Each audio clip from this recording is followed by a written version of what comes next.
Hello, you're team 71811N, and this is our submission for the Battle on the Hill programming skills competition. I'm going to write our team number right here, and our division is just going to be Battle on the Hill programming skills. We're going to now do size inspection. This is the official VEX sizing tool.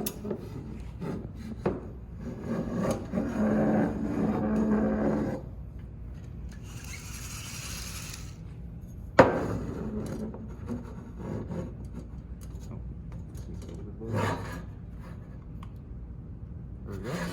Now we'll pass it. There we go. As you can see, it's pass the size inspection. Right, check here.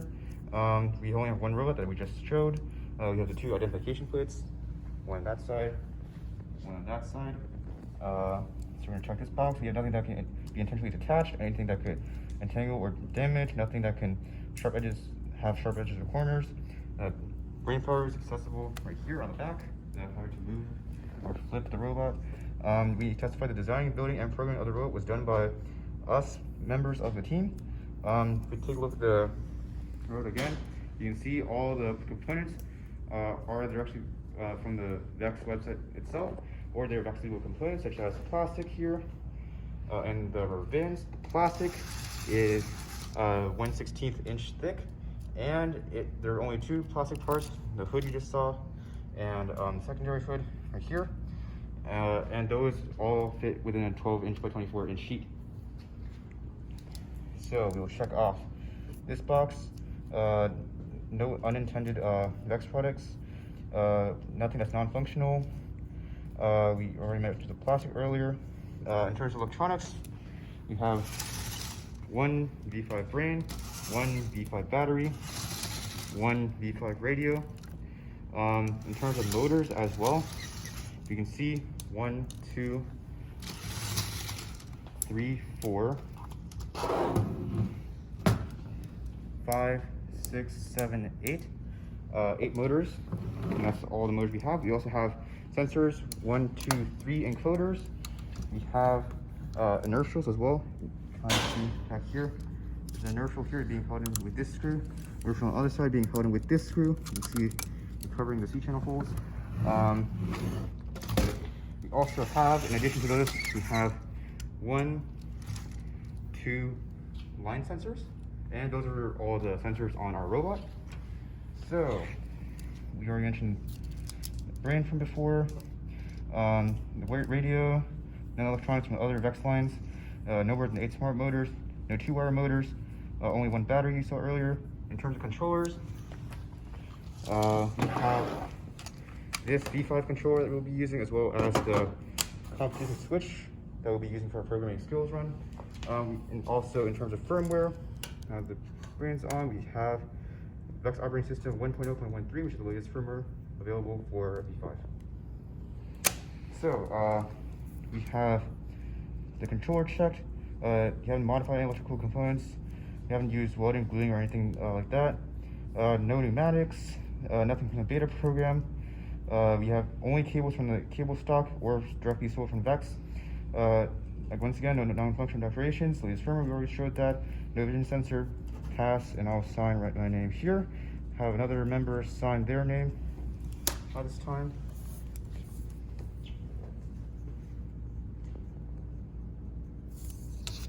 And that's the entire inspection sheet. I'll show that for another 5 seconds.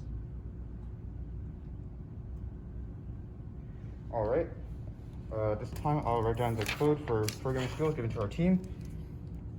Lowercase u, lowercase e, lowercase t, lowercase k, capital H, lowercase j, capital Q, lowercase q, capital Y, capital Y.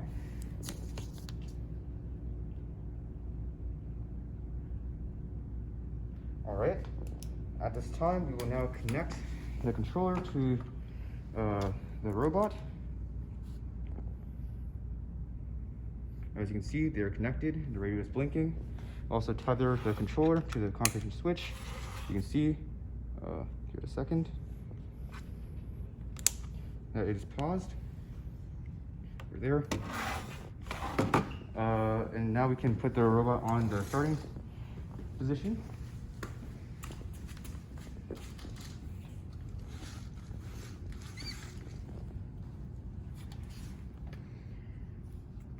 As you can see, the robot is not touching any part of the field outside this white line, and it is still folded up and everything. The preload is touching the robot, touching the field, and not considered scored in that adjacent goal. And at this time, we can get ready.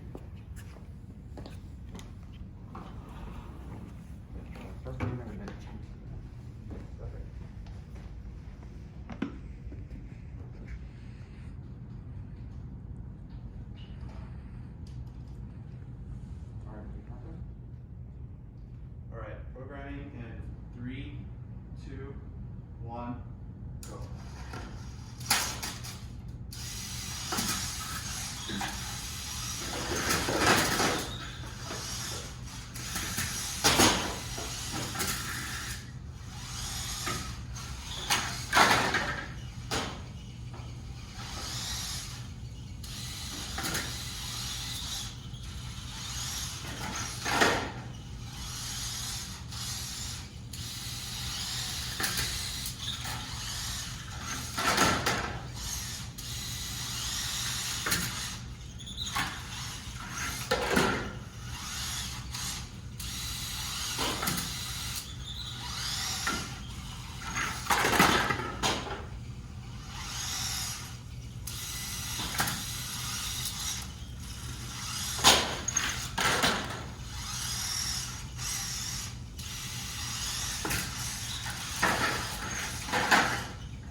Is our further skill run at this time you stop program. It's time to go and take a look at all the individual goals and calculate our total score. So, let's go over goals. Goal A, 1 red ball, 0 blue balls, a red ball on top. Goal B, 1 red ball on top, 1 blue ball. Goal C, 1 red ball on top, 2 blue balls below. Goal D, this red ball is considered scored since it's within the cylinder of the goal. It is above the blue ball since it is resting on this bottom ring, and it is considered scored, and the top ball, the blue ball is also considered scored. So 1 red on top, 1 blue. Goal E, the center goal, 1 red ball on top and 2 blue balls below. Goal F, 1 red ball on top, 1 blue ball below. Goal G, 1 red ball on top, 2 blue below. Goal H, 1 red ball on top, 1 blue ball below. Goal I, 1 red ball on top, 2 blue balls below. All right. So, this point in time, we will go ahead and tally up our score. So we have programming skills, initial here. We control all the goals since each goal, as you saw, had a red ball on top. We had 9 red balls scored, 1 in each goal. If you want to take a look at the blue, there is 3, 7, 8, 9, 10, 11, 12. Yeah, 12. 12 blue. Sorry. Double check that count.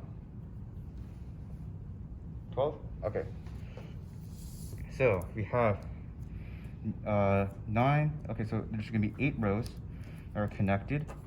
4 on the edge, 4 in going through the center.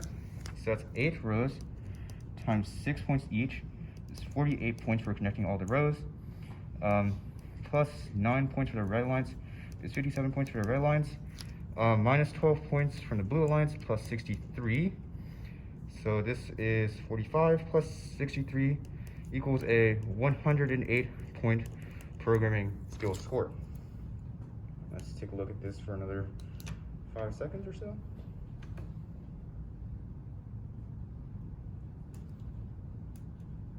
And also we can take a look at the fuel. We want to get an overall view of the fuel again.